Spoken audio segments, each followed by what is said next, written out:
What's good, everybody? This is Sean and you're watching On The Fly, and I want to talk about the end of the year 2022 going into the year 2023.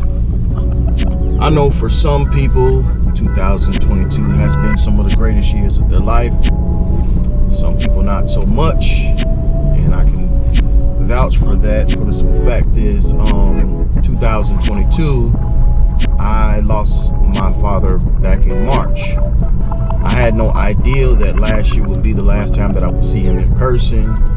And so for 2022 to, formulate the way it has been, it really taught me a valuable lesson. And then to make matters worse, my sister's father, we just learned that he passed. So yeah, 2022 has been quite a eventful year, but not in a good way. A lot of people have lost, their loved ones.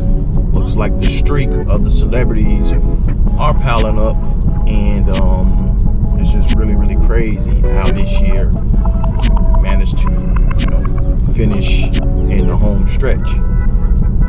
2023 is going to be quite an interesting one. I will say this. You have to take advantage of your life and being with loved ones, because tomorrow, let alone the new year, is never promised to anyone. On this conversation to you right now, I could possibly lose my life. I know that's a messed up thing to be saying while driving, but I'm just being real in the realities of it. And I think it's best to go ahead and mend broken wounds that you may have had with your family, or people that you used to call friends, things of that nature, because it can all be taken away from you. I would have to say that 2023, I'm not normally a New Year's resolution kind of guy. I've never really followed it, and I feel like 2023 should definitely be the start of it. I won't hit with the cliche thing saying, oh yeah, I'm gonna work out and do all these things, but that is definitely on the list, because that is something that I need to definitely get a hold of. I'm not a spring chicken anymore. My metabolism has definitely slowed down. I'm not able to move the way that I used to, recover, so to speak. So I feel like being healthy is a very beneficial part of going into 2023. So yes, I do have a goal of losing weight for 2023, and if not, I'm not even going to sell myself short. I'm going to try to get in the best shape that I have ever been in life. I mean, I used to have a little, some muscle, a little cut up, swole or whatever. That has happened in my time, but I felt like I wasn't in peak position. Now, with me being older, I don't think that I'll ever reach my peak to if I was in my 20s, but I definitely want to get as close as I can to it. And I think that right now with times going on and mental illness, I don't want to say mental illness, but mental health, I feel like your body should be the last thing that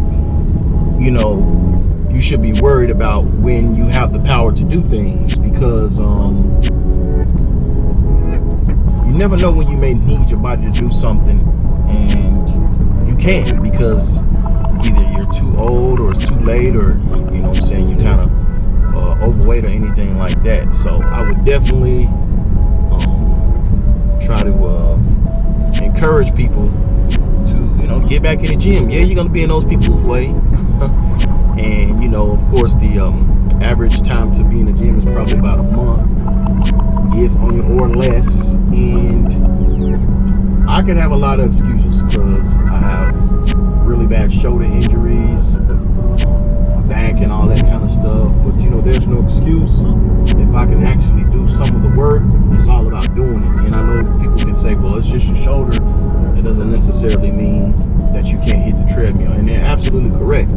So one of my goals this year, realistically, to lose say about 20 to 50 pounds. Of course, if I can lose more, then that would be excellent. But I'm going to shoot for 20 to I'll say, we'll say 20 to 50 pounds, in that range. And if I can do more, then I would definitely get on top of it, and we'll see what happens.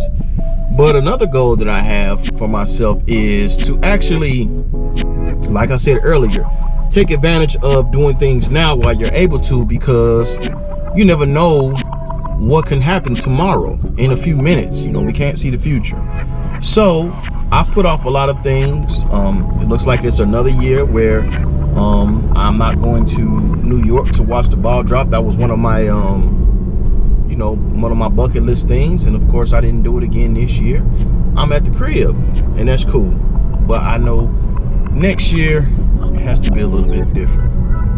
What is this person doing?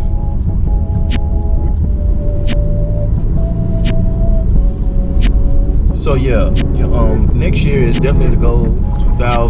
Let's just say December 31st, 2023, I need to be in New York watching a ball drop, and hopefully we can fulfill that thing. But one of the things that I'm definitely looking forward to doing this year is I planned a ski trip. Well, I should say semi-planned a ski trip. And what I mean by that is that I have a date in mind.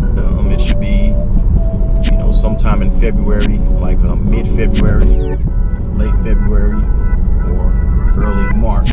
But I'm going for like mid-February, just to kind of be on the safe side, because my daughter's birthday is coming up. So those are one of the things that I'm definitely going to be doing. I will be vlogging it the whole way.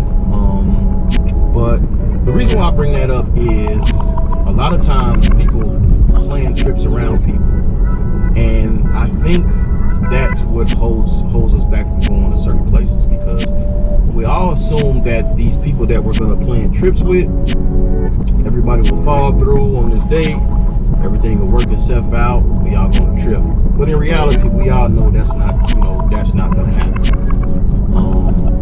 So what I've done is I've been disciplining myself to save up my PTO time, because I'm not gonna lie, every opportunity that I get to use my PTO, I use it. Work can be very mentally draining, exhausting, and like I said, every chance that I get, I use my PTO. So for the past 3 weeks to a month now, or should I say month and a half, I've been keeping up with my my PTO, and I've been pretty much saving it for February, because hopefully around February, not only will I have saved up enough money to go on this ski trip, I won't have to worry about, will I have enough time to actually go on this trip, because it is definitely a definite that I will be going. So that's what I'm looking forward to, and I'm going to tell a few people about it, and hopefully people come. But just to be honest, if they don't go, guess what? I'm doing a solo trip. I will be going. One of my top things on my list is not necessarily a skiing trip, because I've been skiing 3 times, but I've never been snowboarding. So snowboarding is definitely on the top of the list, and I'm hoping that I'll go. No, it's not hoping that I'll go. I will be going. That's what we gotta, take away from. Instead of hoping, we need to actually plan. Like, say what you mean, and mean what you say, or however that saying goes and stuff. Just do what you say you're gonna do, and I think everything will work itself out and fall into place. And I just have to say that 2022 has been a very challenging year, and it's up to you, not anyone else, to your happiness is what helps you out. You have to make your own self happy. You can't depend on anyone else to make you happy. You can't expect people to do things for you, because at the end of the day, no one owes you anything. You have to be accountable for yourself, and start out to do what you plan on doing, and make it attainable. Sometimes we place these goals that are almost, I don't want to call it impossible, But in the amount of time that people want to do it, it's just crazy. For instance, you got a goal to save $1,000 in 30 days. Well, if you got this bill and that bill, and all you can maintain is $300, what makes you think you're gonna save $1,000? It needs to be attainable goals. Maybe instead of $1,000 in 30 days, maybe switch it up to, hey, maybe I can do $100 every 2 weeks, or every, like 100, maybe save $100 a week. Make the goal attainable, like maybe making it up to 2,000, because life is crazy right now. Life is very, very difficult. Life is very, very hard. Looks like we headed into another recession. Seems like things is, basically everything is going up. Even gas prices are going up right now. So basically, all I have to say is, make some goals, but make them attainable. Make them, that you can actually achieve them. Take small steps and kind of go from there. Because, you're in control of, how your future is. And if life happens, you got to be able to, build from that and try to overcome it. But this isn't a lecture. I just wanted to kind of give my thoughts about 2022. I hope everyone has a very great year. Hope to see all of you guys in the year 2023 on, and forward. And y'all post your comments down below. I'll catch y'all on the fly. Peace.